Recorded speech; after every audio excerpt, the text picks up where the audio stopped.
Shogun.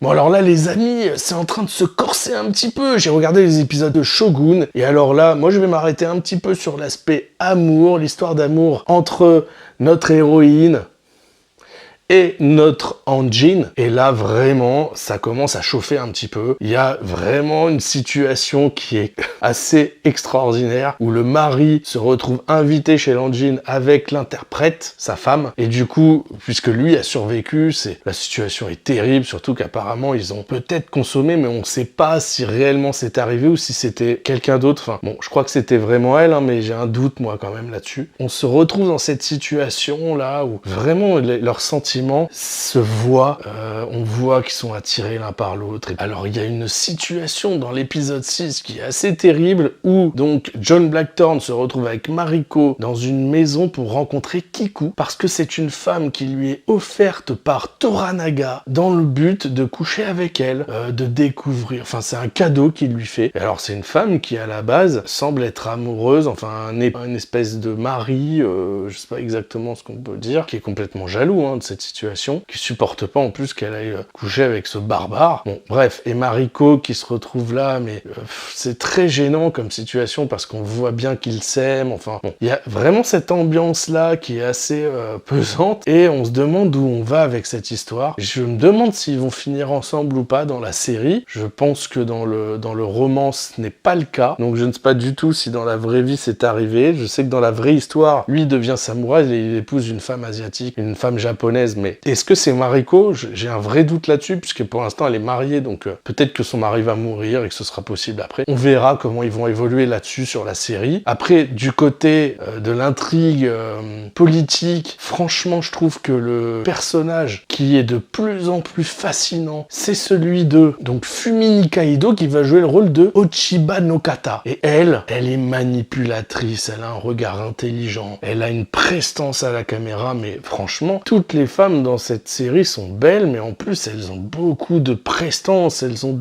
une élégance incroyable, rien que pour ça, mais ça vaut le coup de regarder cette série, cette élégance, cette classe, quoi, c'est bluffant. Et donc elle manipule vraiment Ishido dans le but d'obtenir ce qu'elle veut, et ce qu'elle veut, c'est la destruction de Toranaga. Pourquoi elle veut sa mort à ce point-là? J'en ai aucune idée. On voit qu'elle a beaucoup souffert dans le passé, son mari a été assassiné, enfin il y a plein de raisons qui l'ont amenée là où elle est. D'ailleurs, c'est un petit peu ce que Mariko va expliquer à un moment dans la série. Elle explique que voilà, les femmes sont obligées d'être en guerre toute leur vie en quelque sorte, alors que les hommes, eux, ne sont en guerre que pour le pouvoir, etc. Alors que elles sont en guerre tout le temps. C'est la guerre d'être une femme en fait. C'est assez intéressant la façon dont elle exprime cela. Alors je ne sais pas si c'est ce que ressentent toutes les femmes sur cette terre, je ne leur souhaite pas, mais en tout cas, j'ai trouvé ce moment dans la série assez passionnant, intéressant. Et bien sûr, on finit avec l'épisode 6 où Toranaga décide d'entrer en guerre, et là, je pense que l'épisode 7 va être incroyable. Il y a le plan qui va se mettre en marche pour faire tomber Ishido et puis récupérer le pouvoir, j'imagine, mais il fait ça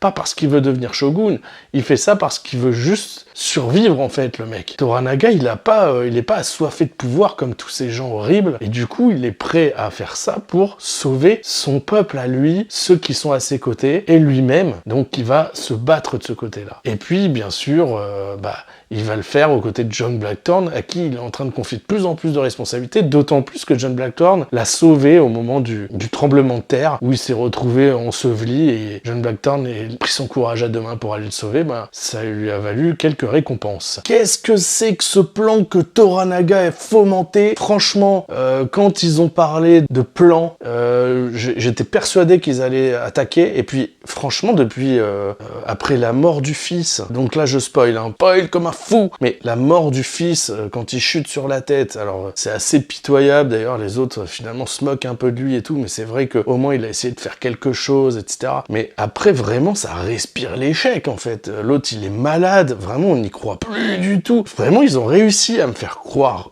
jusqu'à la fin du 8e épisode, ils m'ont pris au piège, j'ai vraiment cru, vous allez me dire je suis naïf, je me suis fait manipuler parce que je suis faible d'esprit, j'aurais dû deviner que les scénaristes scénaristes avaient forcément prévu quelque chose. Bah, vraiment, à un moment donné, je me suis dit, ils vont vers ça, ils vont vers l'échec. Le mec va pas vouloir se battre, ou alors il va devoir se battre, mais il va être obligé, c'est pas du tout un plan. Il a abandonné en fait, mais il va être obligé à un moment donné, ça va se retourner et il va être obligé de se battre parce qu'on va, pour une raison ou pour une autre, réussir à l'énerver. Mais honnêtement, je croyais qu'il avait vraiment abandonné à ce moment-là. Le moment où, cette scène est exceptionnelle, c'est tellement fort quand son fidèle ami lui le provoque et lui dit voilà, bah moi je vais me faire seppuku. Je dis seppuku parce que je peux dire seppuku, mais je trouve que seppuku c'est plus stylé. Donc quand il dit je vais me faire seppuku et l'autre il lui dit je ne céderai pas. Oh là là.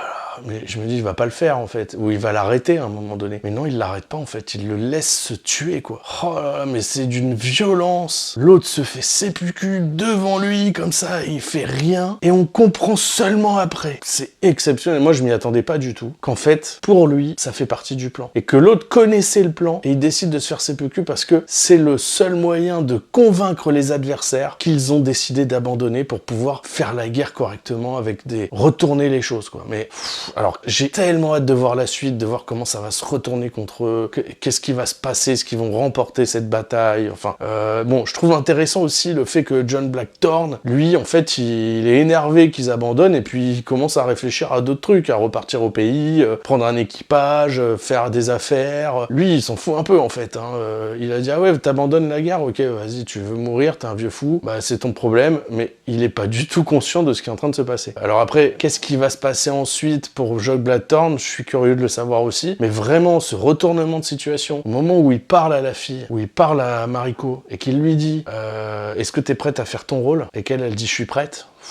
Là, tu comprends tout, quoi. Et là, tu fais, waouh, je me suis fait manipuler depuis 2 épisodes, quoi. Enfin, à un moment donné, hein, je me suis dit, non, c'est de la manipulation, il essaie de faire croire, mais vraiment, quand l'autre, il se fait seppuku, moi, j'y crois plus. Hein. Je me dis, bah non, là, il veut vraiment ne pas se battre, il veut vraiment abandonner, parce qu'il veut pas d'une guerre, en fait, le mec. Mais non, en fait, c'est pas ça du tout. Grosse magouille, quoi. Franchement, c'est génial. J'ai trouvé que c'était un peu plus mou sur les 2 derniers épisodes, mais quand on comprend, en fait, l'objectif de ce retournement de situation, on comprend qu'en fait, c'était nécessaire de faire ça, c'était nécessaire de nous amener dans cette position, et je sais pas si vous êtes tombé dans le piège, mais moi vraiment, j'étais là en train de me dire, mais j'aimerais bien qu'ils mais à un moment, j'y croyais plus, moi non plus, ils m'ont fait perdre espoir, c'est très très fort, parce que j'y croyais, et puis à un moment donné, j'ai dit non, mais là, ça se voit, il est malade, il fait pas semblant d'être malade, même quand il y a des plans où il est tout seul, et en fait, il est en train de tousser, là on se dit, en fait, il est vraiment malade, moi je croyais qu'il faisait semblant d'être malade au début, il vient de perdre son fils, il est mort, c'est un accident, je veux dire, il est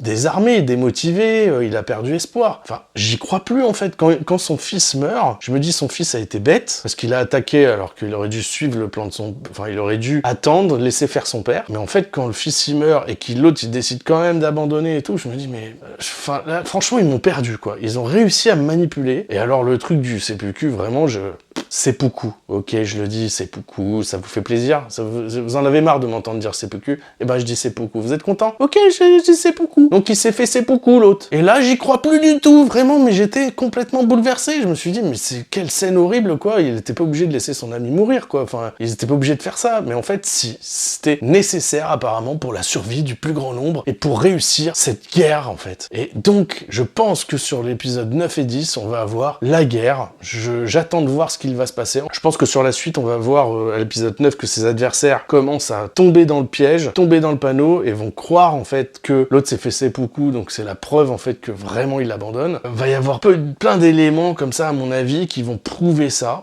Après je m'inquiète un peu, il y a un des personnages qui vraiment est en train de j'ai l'impression en train de se retourner contre Toranaga. Donc on va voir ce qui va se passer, mais lui en fait il est très déçu du comportement de Toranaga, j'ai l'impression, donc il sait plus trop quoi croire et tout ça. Est-ce que lui va devenir un problème? J'en ai aucune idée, mais ça m'intéresse de le savoir. Et puis la relation entre Mariko et John Blackthorne, c'est toujours le fond de mon intérêt. Moi, je suis un romantique, vous le savez, j'ai envie de savoir ce qui va se passer entre les deux. J'espère qu'ils vont finir ensemble, mais il y a encore le mari qui est là et qui s'est d'ailleurs pris une veste méchante dans une conversation horrible avec Mariko, où elle lui dit ses 4 vérités, franchement, ça pique les yeux. Et bon, voilà, j'ai plein de bons moments, cette série est toujours aussi exceptionnelle à mes yeux. Il y a peut-être des petits moments de creux où vous avez peut-être trouvé de l'ennui, je peux comprendre. Mais franchement, dans l'ensemble, c'est une série très bien écrite et qui nous amène vers quelque chose. Et je pense que le dénouement va être passionnant et captivant. J'ai hâte de voir la suite. Je vous encourage à voir cette série si vous ne l'avez pas vue. Je vous remercie d'avoir regardé cette vidéo jusqu'à la fin, si vous avez pu tenir jusqu'à la fin et supporter ma critique. Et je vous souhaite une bonne soirée. Et si vous avez aimé cette vidéo, n'hésitez pas à vous abonner.